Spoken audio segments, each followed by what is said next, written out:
Hello friends, कैसे हैं आप लोग। नमस्कार। आज हम लोग देखेंगे उत्तर प्रदेश विशेषांक जो GS 5 है UPPCS के लिए। पहली कक्षाओं में हमने GS 5 का पहला टॉपिक लिया था, उसमें मैंने थोड़ा सा बताया था आपको। ज़्यादा जानकारी के लिए आप जा करके मेरी जो है यूट्यूब चैनल पर आप देख सकते हैं इस चीज़ को। आज इसकी सेकंड क्लास है, तो हम आज स्टार्ट करेंगे UPPCS GS 5। ठीक है, GS 5 क्या है बेसिकली, थोड़ा सिलेबस के बारे में बता देता हूँ।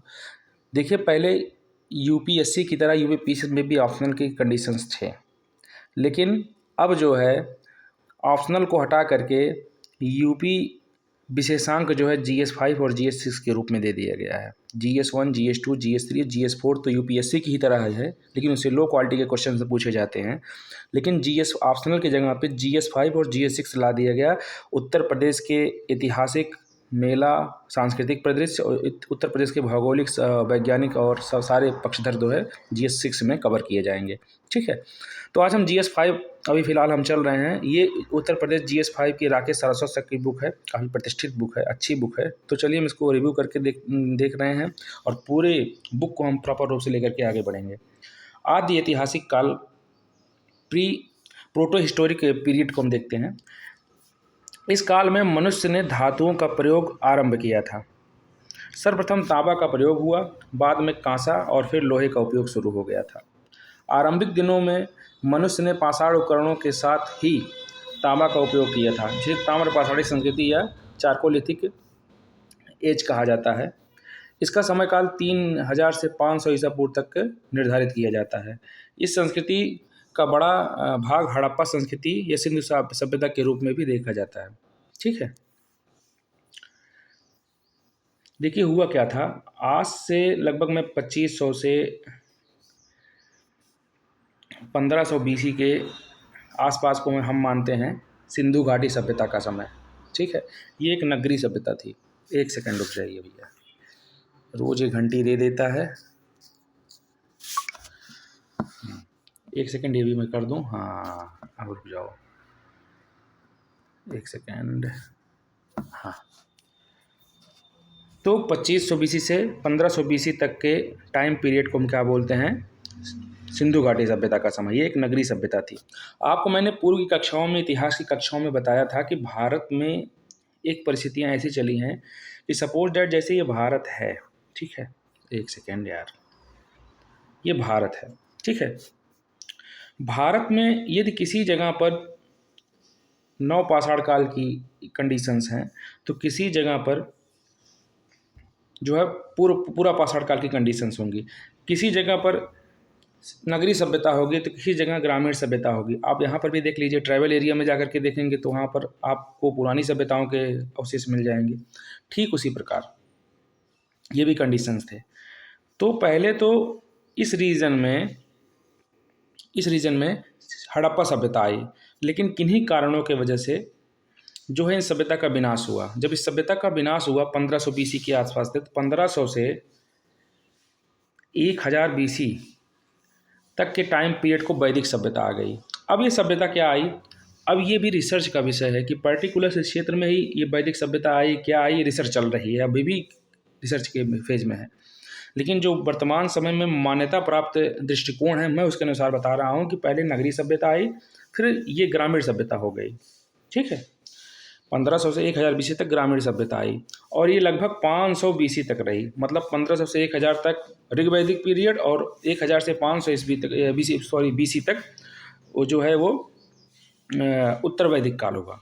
ठीक है, तो ये कंडीशंस आया था, इसीलिए उन्होंने ऊपर दे दिया था कि 3000 से 500 ईसा पूर्व तक निर्धारित किया जाता है इस कंडीशंस को, हड़प्पा सभ्यता या सिंधु घाटी सभ्यता, जिसमें ऋग्वैदिक पीरियड और जो है नगरी सभ्यता दोनों को ले लिया गया है।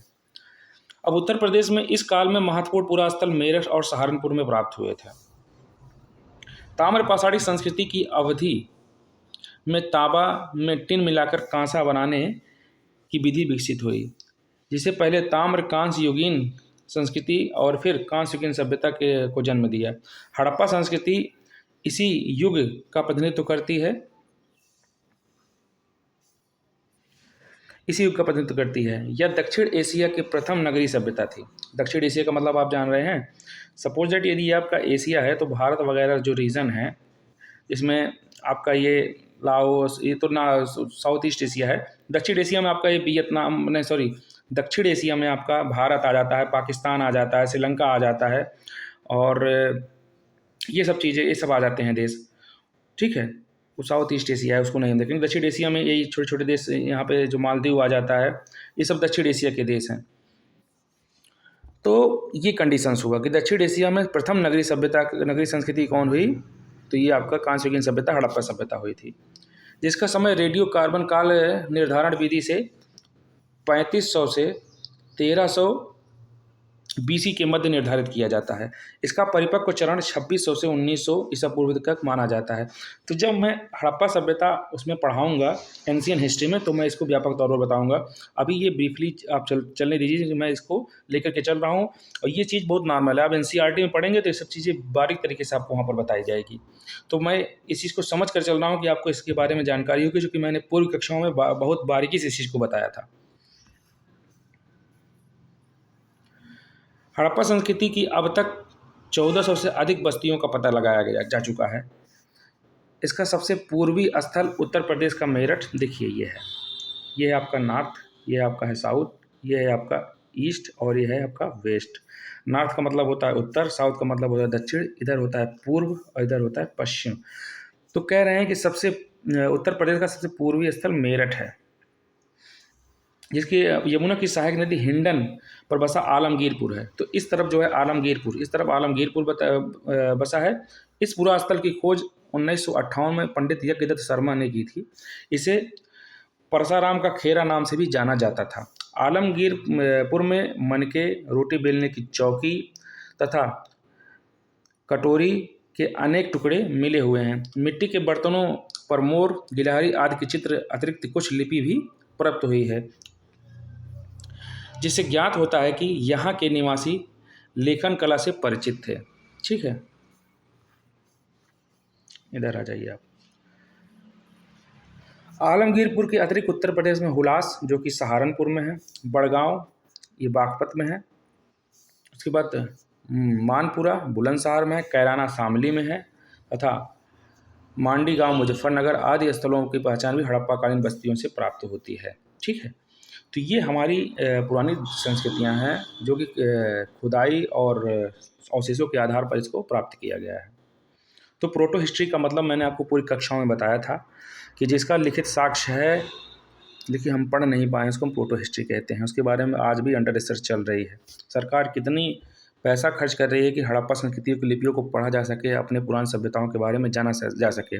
अभी हाल ही में एक रिसर्च आया था जिसमें ये बताया गया था कि जो उत्तर भारत में हड़प्पा संस्कृति है, उससे पहले की संस्कृतियाँ जो है दक्षिण भारत में पाई गई हैं।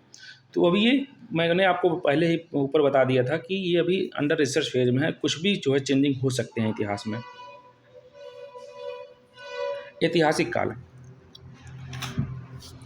लोहा का प्रयोग शुरू होने से इस काल में विकास की गति मिली। वैदिक सभ्यता की शुरुआत इसी काल में हुई थी, जिसे आर्य सभ्यता के नाम से भी जाना जाता है। अध्ययन की दृष्टि से वैदिक काल को दो भागों में विभाजित किया गया है। नंबर 1 ऋग वैदिक अथवा पूर्व वैदिक काल, जो 1500 से 1000 ईसा पूर्व है, और उत्तर वैदिक काल, जो 1000 से 600 ईसा पूर्व तक के टाइम पीरियड को माना जाता है। मैंने देखिए ऊपर बताया था, ये आ गया है।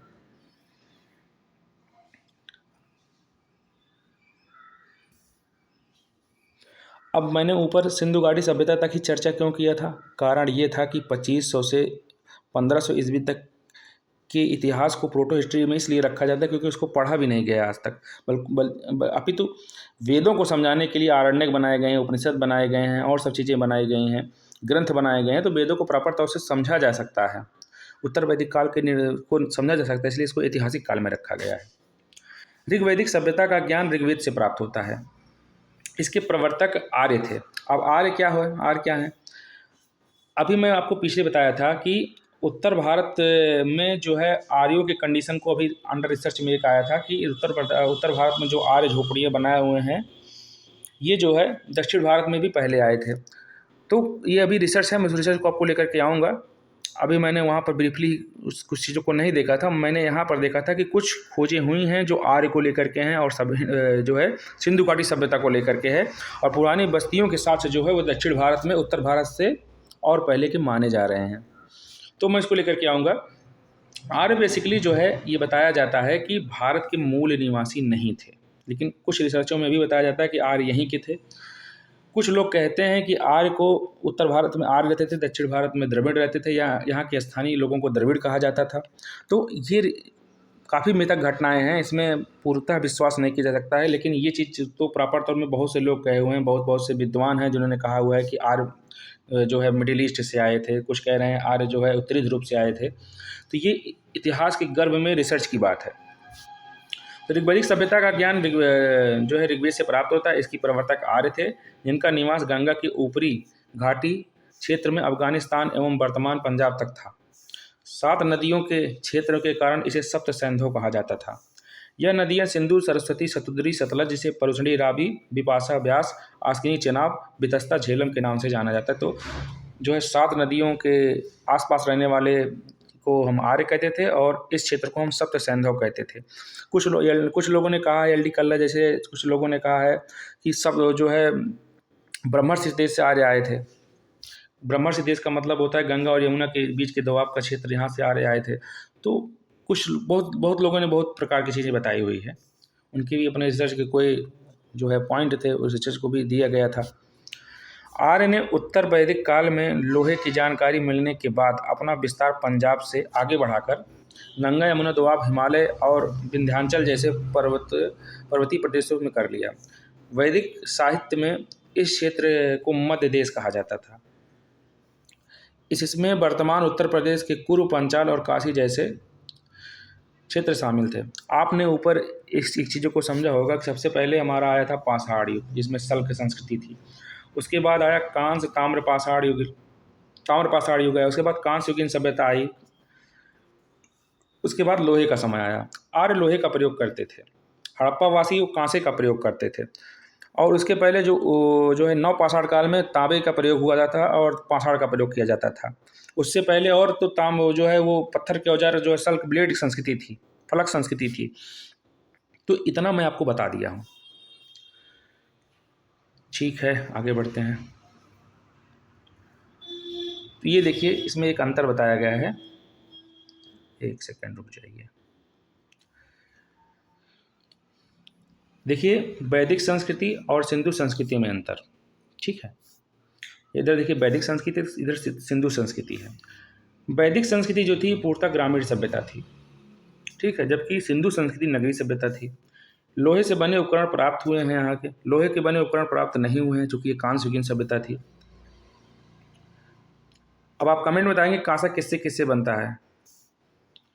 तांबे और टिन से ना कांसा बनता है ना, तो देख लीजिएगा। घोड़े का महत्वपूर्ण पशु था यहाँ पे, घोड़े यहाँ पर महत्वपूर्ण पशु थे वैदिक काल में। यहाँ घोड़े के कोई निश्चित साक्ष्य नहीं प्राप्त हुए हैं। गाय को विशेष स्थान प्राप्त था। मुद्राओं पर गाय का अंकन नहीं है। मूर्ति पूजा के निश्चित साक्ष्य वैदिक काल में नहीं मिले हैं, जबकि मृण मूर्तियों और पाषाण से पता चलता है कि मूर्ति पूजा यहाँ होती थी। अस्त्र शस्त्र तथा कवच आदि बनाए जाते थे। रक्षा उपकरण जैसी वस्तुएं प्राप्त नहीं हुई हैं। इसका मतलब ये था कि यहाँ पर जो है कबीलाई जीवन था और चारागाही जीवन जीते थे, जबकि यहाँ पर देखिए वैदिक संस्कृति में अस्त्र शस्त्र कवच बनाए जाते थे। इसकी भी 2 फेज हैं, एक ऋग वैदिक है जहाँ पर जो है कुछ भी नहीं था वहाँ पे, लेकिन उत्तर वैदिक काल में सभी चीज़ें प्राप्त हुई हैं। व्याघ्र का उल्लेख नहीं मिलता है, हाथी का उल्लेख भी बहुत कम प्राप्त होता है। मोहरों पर व्याघ्र और हाथी का अंकन प्राप्त होता है। वैदिक धर्म पुरुष देवता प्रधान था, मातृ देवी की पूजा का प्रचलन ज़्यादा था।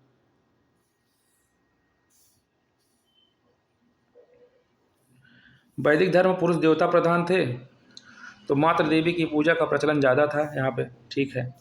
धर्म एवं जीवन में यज्ञ का महत्वपूर्ण स्थान था। यज्ञ के साक्ष्य अत्यंत कम मिलते हैं यहाँ पे। लेखन कला के प्रचलन का साक्ष्य नहीं मिलता है, जबकि लेखन कला के से ये लोग परिचित थे।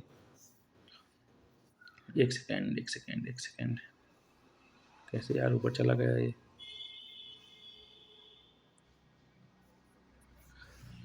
ठीक है। आर्य प्रखर नासिका वाले थे, सिंधु सभ्यता के लोग जो है चपटी नाक वाले थे। भवन निर्माण में लकड़ी एवं बांस का प्रयोग होता था, भवन निर्माण में ईंट का प्रयोग होता था। तो आपको क्या लग रहा है कि क्या जो वैदिक काल में लोग रह रहे थे वो क्या सिंधु सभ्यता में रहने वाले लोगों से अलग थे? जी हाँ, बिल्कुल अलग थे, क्योंकि इनकी रहन सहन अलग थी, इनकी रहन सहन अलग था, इनका वेशभूषा अलग था, इनका वेशभूषा अलग था।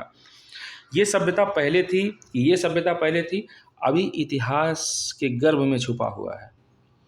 क्योंकि आप उल्टा देखिए हो रहा है, जो कि टाइम पीरियड में खुदाई के साक्ष्यों से यही पता चल रहा है कि सिंधु घाटी सभ्यता पहले थी और ये बाद में थी। तो अभी देखते हैं अंडर फेज में क्या होता है। कहीं ना कहीं हो सकता है कि हमारे ऋग्वैदिक पीरियड को, हमारे वेदों के युग को कम आंक करके देखने के लिए इसको बाद की कंडीशंस में लाया जाए, इसको बाद पहले लाया जाए।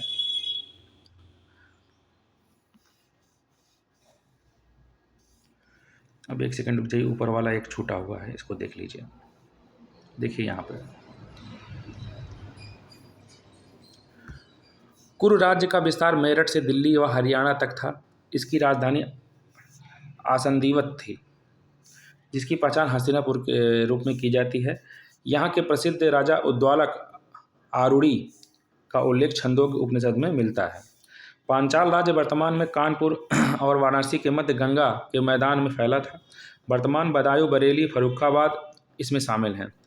इसकी राजधानी काम्पिल्य, वर्तमान फर्रुखाबाद का एक नगर है, थी। पौराणिक मान्यता के अनुसार यहाँ जो है 60,000 मुनियों की सभा में संपूर्ण महाभारत कथा वाचन किया गया था। उत्तर वैदिक काल में यहाँ का राजा प्रवाहण जवाली था, ठीक है, जो अपने ज्ञान के लिए प्रसिद्ध था। काशी वर्तमान वाराणसी क्षेत्र स्थित है। उत्तर वैदिक काल में अजातशत्रु काशी का राजा था। देखिए, जनपद से महाजनपद बने हैं। अब मैं ये कह रहा हूँ कि आर्ट एंड कल्चर का मेथड है। देखिए, इतिहास को पढ़ने के लिए यूपीएससी की दृष्टि से 5 भागों में बांटा गया है। हमारी जो हिस्ट्री है, इसको सबसे पहले बांटा गया है एंशियन हिस्ट्री। एंशियन हिस्ट्री का मतलब प्राचीन इतिहास। उसके बाद आर्ट एंड कल्चर। भाई, आर्ट एंड कल्चर आप पढ़ोगे तो इसको भी याद रखिए, एंशियन हिस्ट्री, मॉडर्न हिस्ट्री और मेडुअल हिस्ट्री, 3 हिस्ट्री हुई।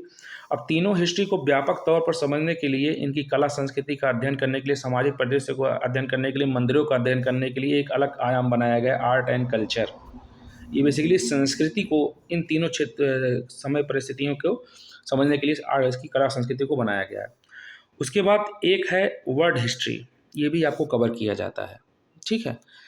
ये विदेश के इतिहासों को, विदेशों के इतिहासों को कवर करके पढ़ाया जाता है, जो कि मेसोपोटामिया की सभ्यता और मिस्र की सभ्यता से हमारी सिंधु घाटी सभ्यता जो मेलुहा के रूप में जानी जाती थी, तो क्या इनसे जुड़ाव था, इसके बारे में भी समझना। और बदलते परिवेश में जो आपका इंटरनेशनल रिलेशन है, वो भी क्या, अगर कुछ दिन में इंटरनेशनल रिलेशन कल का वर्ल्ड हिस्ट्री बन जाएगा, तो इस चीज़ को हमको व्यापक तौर पे देखना पड़ेगा। उसके बाद आ जाता है आज़ादी के बाद भारत के कंडीशंस को। आज़ादी के भारत का वर्तमान समय तक क्या इतिहास रहा, क्या इसमें संशोधन हुए, क्या यहाँ की राजनीतिक, आर्थिक, सामाजिक कंडीशंस में बदलाव हुआ, इसके बारे में भी हम देखते हैं। क्योंकि हेरोडोटस ने कहा था, जो बीत गया वही इतिहास है। तो इस हिसाब से हिस्ट्री को 5 आयामों में बांटा गया है। यूपीएससी इस चीज़ को देखता है, प्रॉपर उसका सिलेबस है। यूपीपीसीएस लगभग उसी पैटर्न पर चल रहा है। तो आई होप इस चीज़ को आपको देखना पड़ेगा। यह है महाजनपद काल। महाजनपद काल क्या होता था? मैंने आपको पहले बताया था कि 2500 से 1500 बीसी के टाइम पीरियड को बोलते हैं हम सिंधु घाटी सभ्यता। 1500 से 1000 तक को हम बोलते हैं ऋग्वैदिक पीरियड, और 1000 से 600 मान लीजिए, 1000 से 600 बीसी के टाइम पीरियड को हम मानते हैं उत्तर वैदिक काल। उसके बाद आपको पता होगा कि आज से 700 बीसी के आसपास का मान लीजिए, यहाँ पर उत्तर प्रदेश के अतिरंजी खेड़ा में लोहे के साक्ष्य प्राप्त हो गए थे। जब लोहा मिला तो यहाँ पर आर्य के कंडीशंस यहाँ दिखाई दी कि आर्य की अब स्थिति यहाँ पर प्राप्त हुई है। इसका मतलब है कि उत्तर वैदिक काल में जो है आर्य यहाँ पर आ गए थे, चूँकि उनको लोहे का ज्ञान हो गया था, ठीक है। वो ढाल बनाने लगे, लोहे के हल आ गए, चूँकि पहले लकड़ी के हल हुआ करते थे। तो कृषि अस्थायी हो गई, जो चारागाह जीवन था वो भी खत्म हो गया धीरे धीरे इनका। तो धीरे धीरे जो है कबीलाई जीवन जो है एक स्थान पर जनपदों के रूप में रहने लगी उत्तर वैदिक काल तक। फिर उत्तर वैदिक काल कई जनपद मिल करके, जैसे कई परिवार मिलकर के एक बृहद परिवार का निर्माण करते हैं, इसी प्रकार छोटे छोटे जनपद मिलकर के महाजनपद का निर्माण किए थे। ठीक है, तो 600 BC के आसपास जो है महाजनपद काल का समय उल्लेख मिलता है। इसे हम दूसरी नगरी सभ्यता के नाम से भी जानते हैं। अर्थात जो आर्यों की सभ्यता हुई है, आर्यों के जो वंशज जो हैं वो नगरी सभ्यता लेकर के आए हैं, वो 600 BC में लेकर के आए हैं। ठीक है, अब इसमें लिखा गया कि वैदिक काल में समूचे आर्यावर्त में महाजनपदों का शासन स्थापित हुआ। बौद्ध ग्रंथ के अगुंतर निकाय और जैन धर्म के भगवती सूत्र में 16 महाजनपदों का उल्लेख मिलता है, जिनमें 8 महाजनपद उत्तर प्रदेश में स्थित हैं। इसके लिए मैंने एक ट्रिक बनाया हुआ है।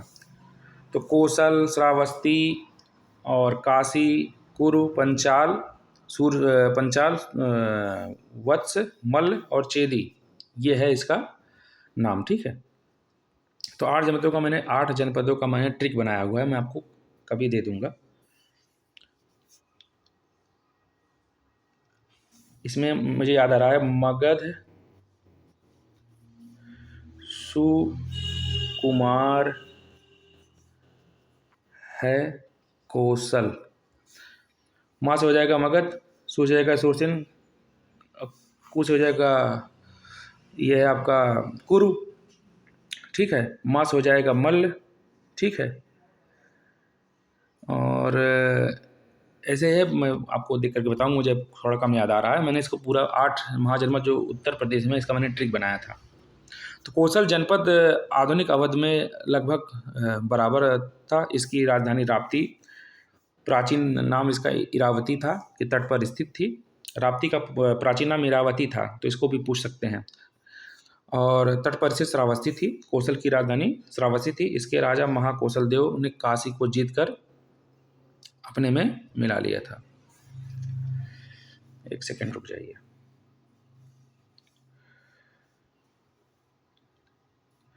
अपने राज्य में मिला लिया था।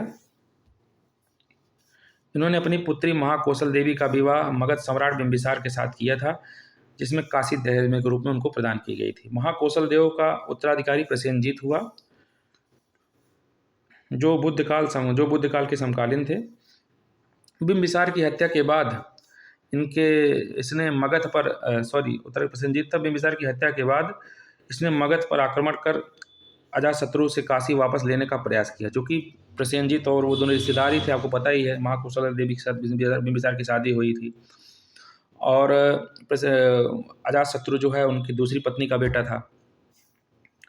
किंतु बाद में अपनी पुत्री वाजिरा का विवाह अजातशत्रु के साथ कर काशी को पुनः दहेज रूप में दे दिया।